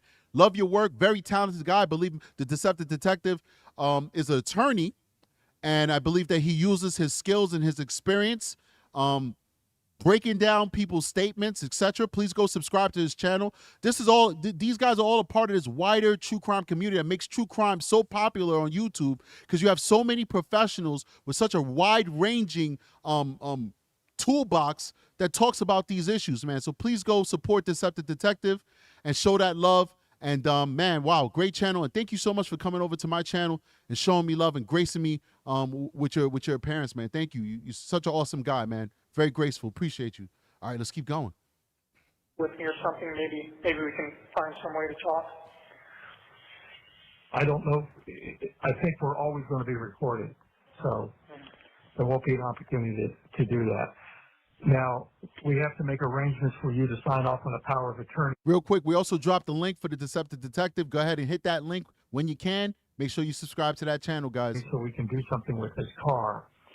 And I would have to bring a document over. They won't even let me see you. I would just hand it to the classification officer. He would bring it in, you'd sign it, they would notarize it, give it back to me, and I would leave. Okay. I think I just got the 1-minute warning. Okay. So yeah. Give them whatever you need, and I'll sign whatever I need to sign. In the meantime, I'll try to call back in the next couple of days and we'll talk some more. If you wouldn't mind putting a little more money in my commissary as well. Wow, that was it right there. That was it right there. We talked about earlier, what was the purpose of this whole call? In my opinion, the purpose of this whole call was money. Stephan Sterns doesn't care about his parents. I don't think he cares about his parents. I don't think he cares about anybody but himself. He doesn't care about what he did to Maddie. He doesn't care about the fact that he was caught. Well, maybe he cares about that. I don't know. Nobody wants to get caught, right? He doesn't really care about honor and consequences and accountability. He doesn't care about any of those things. He's a selfish individual. He called because he wanted money. That's all he wanted. So he made sure he drove that home. Let's listen to that again. Give them whatever you need, and I'll sign whatever I need to sign. In the meantime, I'll try to call back in the next couple of days and we'll talk some more. If you wouldn't mind putting a little more money in my commissary as well. All right, I can't do much stuff because we are really, when I say dead ass broke, I mean dead ass broke, but I'll do what I can. Okay, I appreciate it. That could change, but right now, for the next 30 days, we are definitely in lockdown. Yeah, I understand.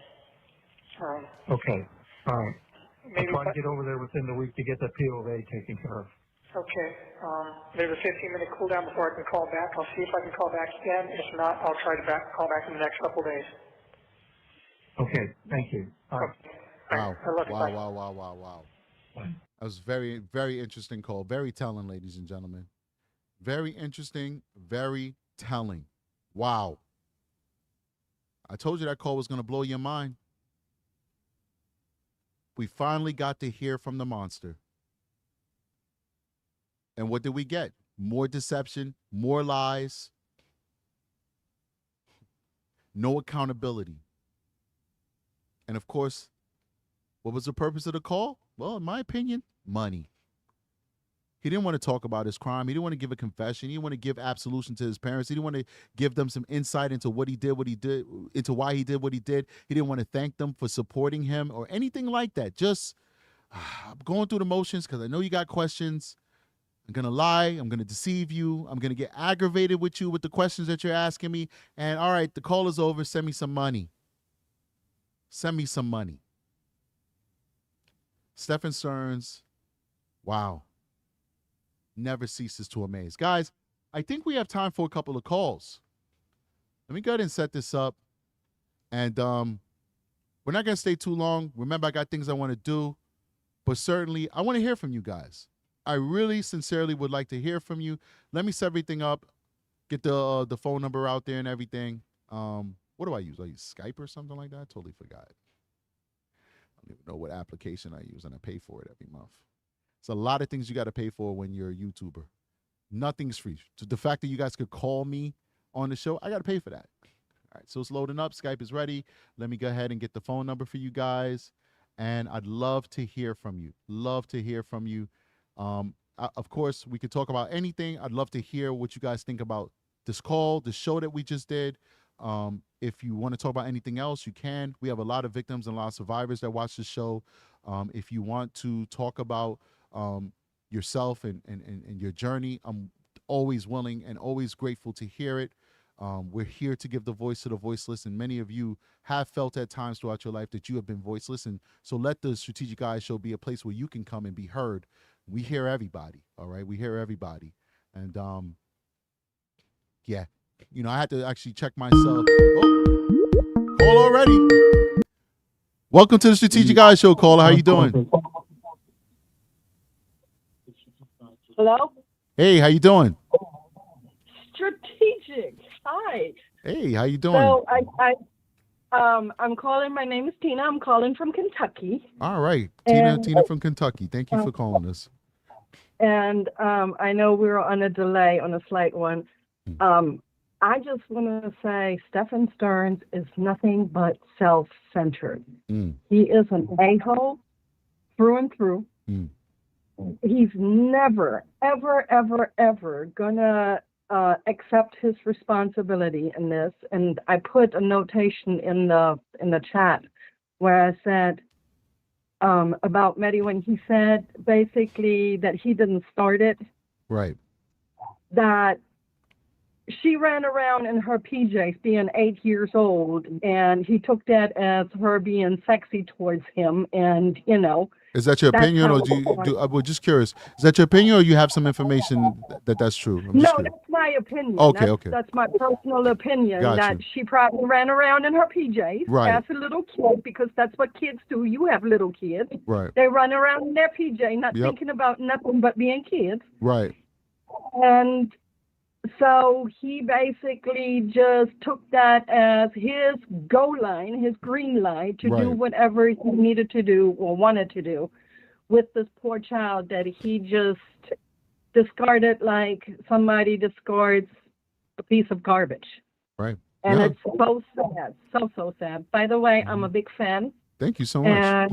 and it's always good catching you on a live. Sometimes I miss you, but I'm definitely on your replay crew. Thank you. So definitely love the show, and I appreciate you taking the call. I just wanted to get that off my chest. Awesome. Well, thank you, and you made a really good point. I'll let you go so we get another caller. So have a good one. But she made a really good point. A lot of the pedos, as we call them on this channel because of YouTube, we can't say the full name. They have a history of doing that. 1 second, caller. Let me just make this one point. The pedos often do that. They'll look at children being children, and they'll take that simple act of a child running around naked in the house or whatever as some type of invitation to abuse them. So yes, really good point, caller. How you doing, caller? Strategic Eye Show. Welcome. What's your name and where you calling from? Hey, my name is Field Maiden. I'm in the chat usually. Okay. I'm North Carolina. All right, welcome. But okay, so what's up with this watch thing? I'm wondering, is this why would he need a watch? Is this like a smartwatch that maybe he could access some of the CP from, that he's trying to get, hidden away from? Like it would make a difference. At this point it wouldn't, but I'm just wondering why he makes such a big deal about that watch. Well, for those of you who have watched the show for a while, you guys know that prior to being a police officer, I was a corrections officer and a corrections investigator for close to 12 years.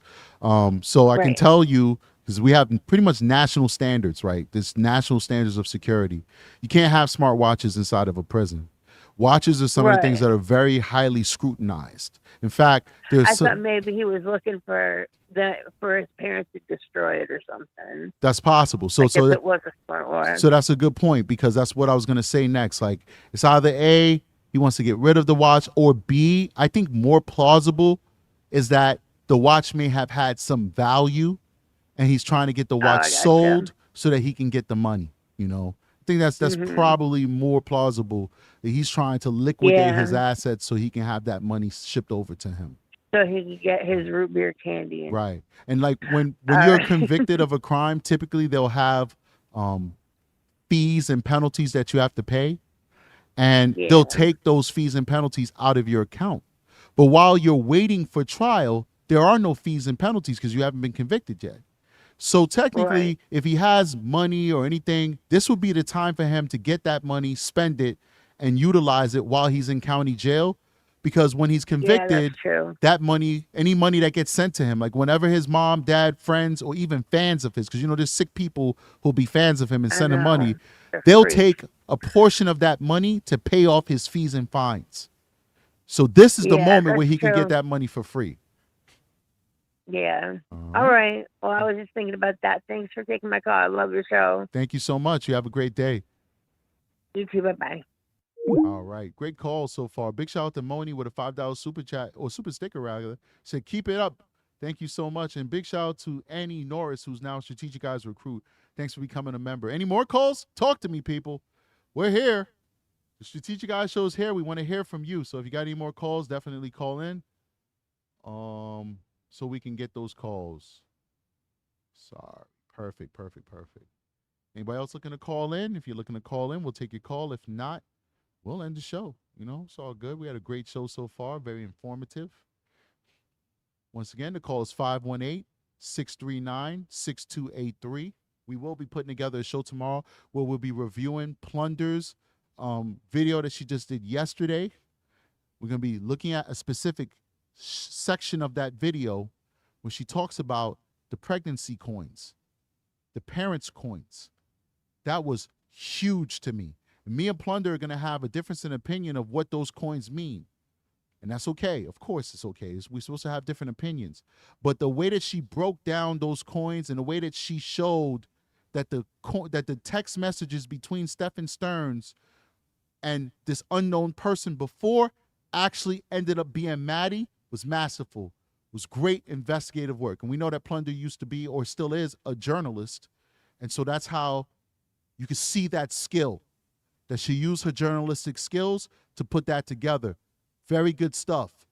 But when it comes to the interpretation of what that means, that's where we diverge. And I'm going to use her video and look at her masterful breakdown to explain why I think it means something different. So look out for that show tomorrow. We'll get a thumbnail made. We'll schedule the show. We'll do it tomorrow morning so I could go handle business and do other things and not just be stuck in the house all day. All right. We don't get another call in 2 more minutes. We're going to end the show. So you got 2 more minutes to call in if you want to share something with Strategic Eyes Show. We have almost 800 people watching. I know we got more than 2 or 3 people who's willing to call in. Your phone numbers are confidential. Don't worry about it. We'll never divulge who you are. You can always call *67 or whatever it is to block a number. I don't know what code it is. You guys probably know better than me. Doesn't matter. But I'm Strategic Eyes. I'm not trying to have your phone numbers. I don't care, okay? So call on in. It's confidential. You don't have to give me your real name. You don't even have to give me your real location, but it is helpful to know the reach of the show if you tell me where you're really from and tell me what's on your mind, guys. So 2 more minutes. We're going to end the show. And I've got a timer there, so I'm going to keep to that 2 more minutes. 2 more minutes. We're going to end the show if nobody calls in. All right. Emil Y says, I'm too shy to call, but one thing I've been wanting to bring up, how did Jen afford the nice car? I make decent money, and I can't afford the amount of car. We'll get back to that. Hey, how you doing, caller? Welcome to Strategic Eyes Show. What's your name and where you calling from? Hey, Strategic. This is Amy, and I'm calling from Alamo City. All right. Where's that at? What state is that in? Texas? Texas. All right. Sounded like a Texas. Alamo, San Antonio. Yeah. Okay, cool. What you got for me? I actually lived in Staten Island in 1995. Okay, cool. Was there for a year, had my son there. Glad I never got invited to a P. Diddy party. Oh, wow. Good for you. Yeah, but I've been wanting to kind of chop it up with you, you know, about the whole Maddie pregnancy thing. Okay. This is my opinion. The way that they question Jen, all the different forms, you know, about the pregnancy test, about this, about that, about pregnancy, the period, all that. I really think Maddie might have been pregnant. It's possible. And the reason they were asking all those questions was to find out, you know, how much did Jen know? You know, can they figure out what she is lying about, you know? Right. So I don't know. I mean, I know I've heard a lot of what you said, but how do you still feel about it? Feel about pregnancy? Yeah, with Maddie, especially the line of questioning. Well, I believe that it's possible. And I've been saying that for a while, which has caused a lot of, a lot of drama on YouTube, because YouTube is a place filled with drama. So, but yeah, I do feel that it's possible. I don't know if she's pregnant. Nobody knows until we get, the autopsy. But it's always going to be a speculation. But I just think that it's interesting to see the way the line of questioning went and how much questioning was surrounded with that subject. Right. Well, they certainly questioned her as though they had some insight that is a possibility, and they wanted to get more probative information to back that up. So, like I told you guys, when we analyze those videos, detectives don't ask questions that they don't have answers to.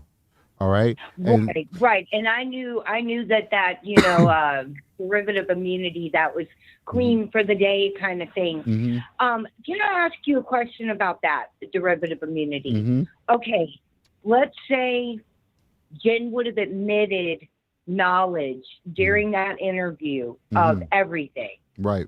Then would she have gotten charged, or then they would have had to have come up with their own independent information about that? They would have to have proven that they independently came up with the information that links her. Everything she would have said would have been shielded her from prosecution. So, but she could have been shielded from prosecution during that interview. But for some reason, she decided to go ahead and continue with that story. Right. Well, that usually happens when you do those type of interviews. It usually takes multiple interviews before they're willing to say, okay, you know what, I do believe that I'm shielded. But if I'm her attorney, I'm gonna tell her, I'm gonna say no, unless you get total immunity. You know, so I didn't really understand why they gave her derivative use immunity when I didn't either. And then when they gave her the derivative use immunity, they kind of made it as though it was full immunity too, because they said, listen, even any misstatements you made to law enforcement or to the media or anywhere else prior, we're not going to charge you for that. So they're giving her immunity for whatever she may say during that interview, which could have included a full confession. And he's saying, I'm not going to charge you for any lies you've told in the past. He called it derivative use immunity, but the way that he worded it with those all those other caveats that he's added to it was basically total immunity. Okay, I got a question. You just sparked my mind on something. Which is basically called transactional immunity. Go ahead. Right. Yeah, I know that's the one they give to like mobsters sometimes and stuff. But I was thinking about, when she was in that one interview, and tell me if this was before or after or during that derivative immunity, when they asked her, well, Stephan's got another phone now. Do you have that number? And then she lied to them, and then she ended up texting. Was that before? All of that was before. That was before. Thing? That was before. Okay. The immunity, I believe the immunity interview was the last interview that we have, I believe. Now, what about the Woody Allen comment? Was that before the immunity thing? The immunity interview was the last interview that was done. So. Okay, I'm going to have to go back and find it again. Well, thank you for chopping it up with me for so long. Like, are you anywhere near where I lived in Staten Island? I was very close not from Staten Island. I was very close to the, like the Wu-Tang store and stuff. I lived on Clove Road. No, nothing about Staten Island. I appreciate you, though. I got to go to the other calls, though. All right. Sorry, I rushed a little bit because I saw numbers that kept calling. You're one of them who's now here, and I wanted to catch you before you hung up again. So how you doing? Welcome to the Strategic Eyes Show.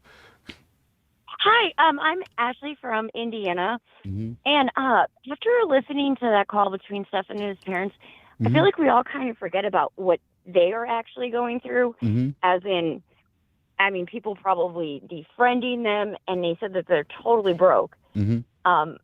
And it's probably the same on Jen's side. And I just realized that it's got to be really hard on the family. No, yeah. I mean, I'm sure they're going through. About them. Well, yeah, they're going through a lot. I've expressed to the family. I've expressed this on the show as well, and I've expressed to Chris Sterns when I spoke to him that I understand that that they feel like they need to support their son. I've seen it happen 1,000 times. I mean, it's your son. I can't really, I can't go. I don't know. Maybe I would be the same, but I'm just wondering if maybe he's lost business through his real estate, and I have no idea. But I've said it 1,000 times on the show that nobody should be stalking these people, harassing these folks. But it's natural. It's gonna happen. It's just natural. If I have $500,000 to purchase a house in that area, and Chris Sterns is my realtor, I might think about it. I might say, do I really want this person to be my realtor? Now, in a perfect world, those two things should not intersect. Chris Sterns has a right to eat. He has a right to live his life. He is not the person who abused Maddie or killed Maddie. But people will make these decisions. The person who should be blamed, because listen, a little girl lost her life and was pretty much tortured for most of her life. the person who should be blamed for any long-term damage to the family is Stephan Sterns, because I've also said this on my show. If Stephan Sterns pled guilty, accepted his fate, this is a non-story. It's a non-story. I would not cover the story if Stephan Sterns pled guilty. To me, it would not be in the interest of justice. It would be voyeuristic for me to talk about Maddie, play her these phone calls and go over court documents if the case is already over. We're listening to this stuff. We're going through the stuff. Yeah. So for me, the only person that should be blamed is Stephan Sterns, because he's drawing this out. He's making this something that we're trying to figure out as YouTubers and as the true crime community. He's the one keeping it in the limelight. If he pleads guilty and accepts his fate, we're happy. We got justice. We move on. That's my opinion. But don't you think it's weird, his like Peter Pan mindset? I honestly don't think he realizes that he's already really screwed. Like, why do you need your Social Security card? You're going to be in jail for probably the rest of your life, just based even on the first charges. Yeah, I don't know. I don't know what's real about Stephan Sterns and what's not. You know, I think don't think anybody does. That's above my pay grade. I mean, they really need to get like a psychologist in there or somebody and like just do a deep dive into this guy. That's what it is. But you know what? His parents are probably maybe slightly a little happy. I mean, I know they have to deal with him, but they don't really anymore. Yep. Yep. All right, I'm going to go to the next call. I appreciate you for calling. Thank you. All right. Okay, bye. Hey, caller, how you doing? Strategic Eyes here. Where you calling from? What's your name? Hi. Let me just lower this. Sorry.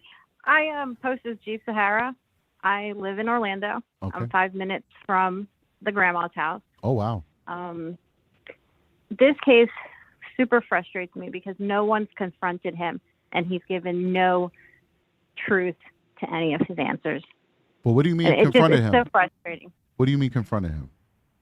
When he was spoken to by the detective, they should have said, "We have you on camera, putting her in the trunk. What were you doing? Right. We saw you driving around town." I mean, they have pictures of him driving around town everywhere. Right. This case is going to be sensational when it comes to trial. But no one's confronted him, and he's just lying and lying and lying.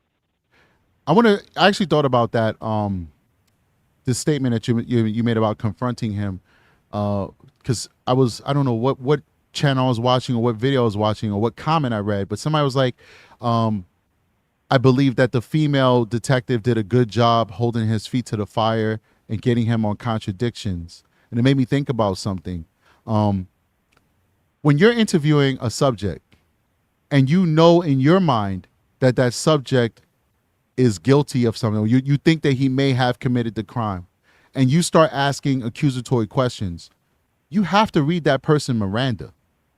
You can't just ask them these accusatory questions knowing that your purpose is to arrest them. Now, when they were asking him about, this just came up in my mind. It's vaguely relevant to what you're saying, because I actually agree with what you said, because I actually critiqued the Kissimmee officers in the final interview before he lawyered up, and I said that was a terrible interrogation. I critiqued it. Police off the cuff said the same thing, that it was a terrible interrogation.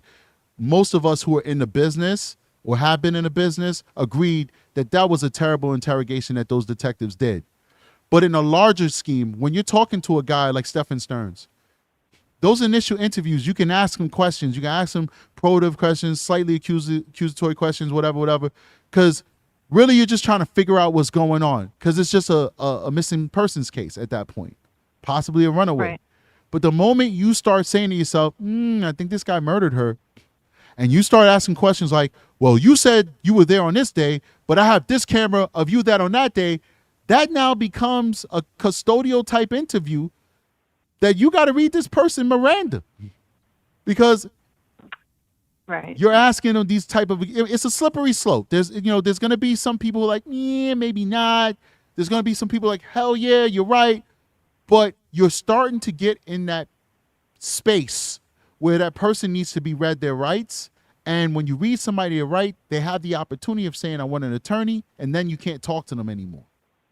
So those detectives, they had a really difficult job keeping him talking, but not making him feel like he was suspect numero uno, which then would require him to get Miranda and then possibly him lawyering up as he did in that interview room. And now Stephan Sterns is out of play. You can't talk to him no more. Right. I would have shut it down. Right.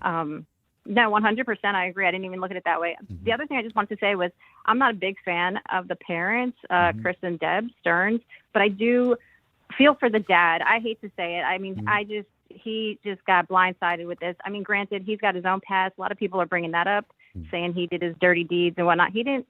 This is not having an affair on your wife. That's not nothing nobody should talk about. Because that's exactly. We're looking at Deborah Stearns right now. No disrespect to these people because they do watch the show from time to time. But look how Deborah's acting. Like, maybe there's reasons why they had problems. Yeah. Right. No, the dad, he comes off sincere and a realist, and it breaks my heart because I'm a parent. You want the truth from your kid, no matter what it is, regardless of how bad. Right. And he's just not getting it. Right. Thank you so much. I'm going to go to the last caller. All right. You. Bye. Thank you. All right. Sorry I was rushing a little bit, guys, but I'm trying to catch these callers. How you doing? Welcome to the Strategic Eyes Show. You're going to be the last caller, so if anybody else calls, I'm sorry you won't be able to get on the show. We're already at the hour and 50 minute, so you're the last caller. You're going to end the show with me, all right? So where you calling from? What's your name? Me. My name is Tracy, and I'm from Kansas. Okay. And first off, let me say I love your show. Thank you. And my question is, all these new people like Santa and the Reddit guy that have been caught lately, do you think that could be related to the information and stuff in phone? I don't know, man. These are a lot of different people from a lot of different corners of the world. I mean, I know that Santa was in that area. The Reddit guy, H Ghost, he was in California, San Diego area. So I don't know. Remember, we do have a medium that connects us all, and that's the internet. So people could be anywhere in the world and still be right next to each other.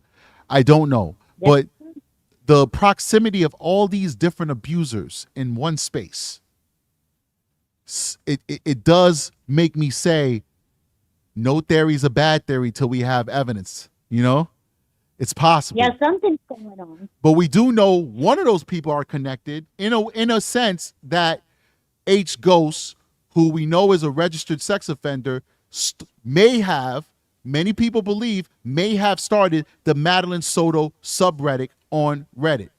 So he's connected, and he had contact with, I don't want to get into all of that because a lot of that stuff has YouTube connotation, beef stuff, but he had contact with people, close to the family and stuff like that, which is no knock on the family, by the way.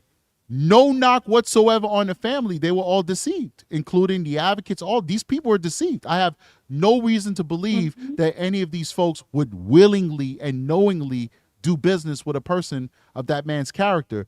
But it just shows you how these perverts are able to weave their way into people's hearts. It's true. This. True. Do we have time for one more question? Sure. And I just want to add, some of the information that came out about Madeline not being pregnant came from H Ghost.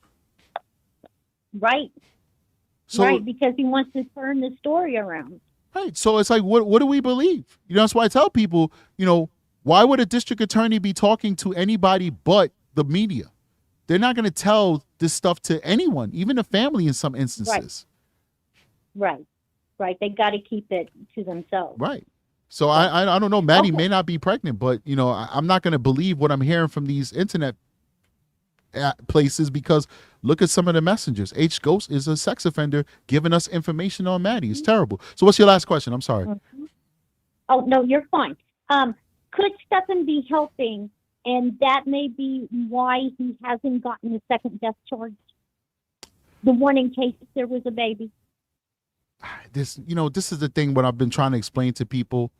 The DA has no duty to charge any of those charges right now. All right. Like he could be holding on to that second charge if it exists for any number of reasons. Okay. But so I don't know. And I doubt that he's cooperating. I doubt it. Yeah, but he's a wimp, know? Mm-hmm. So I doubt it. And it wouldn't make a difference anyway because he's already facing one murder charge. So that is true. So Okay. Well, thank you very much. I All right. really appreciate you and your show. Thank you so much. You have a wonderful day. You too. Bye-bye. All right. All right. So I'm closing the app down, guys, so nobody else will be able to call. Thank you so much for you guys supporting the channel. I just put that picture of Stephan sitting there alone just so you can have something to look at other than my handsome face. But we had a really good show today, guys. We have 599 likes. Somebody be kind to make it 600. Just even it out. I like an even number. There we go. Somebody gave me that 600. You're amazing. Please make sure you hit the like button. Support the channel. We're not doing it for our egos. We're doing it for the algorithm. We're a small growing YouTube channel. It seems like we got a lot of subs. We have 75,000 subs. We don't. That's not a lot when it comes to YouTube. All right. YouTube, a lot of subs is like 150,000. We are considered a small YouTube channel. So please support the channel. Help us get big. Get into that algorithm so that other people can watch it. We want to be like the Grizzly True Crimes. We want to be like the Plunders. We want to be like the Deceptive Detectives. We want to be like these larger channels that, you know, are bringing justice and awareness to these victims. All right. All these folks are doing it in their own way. All right. And we've got our niche. Our niche is our professional credentials and our experience.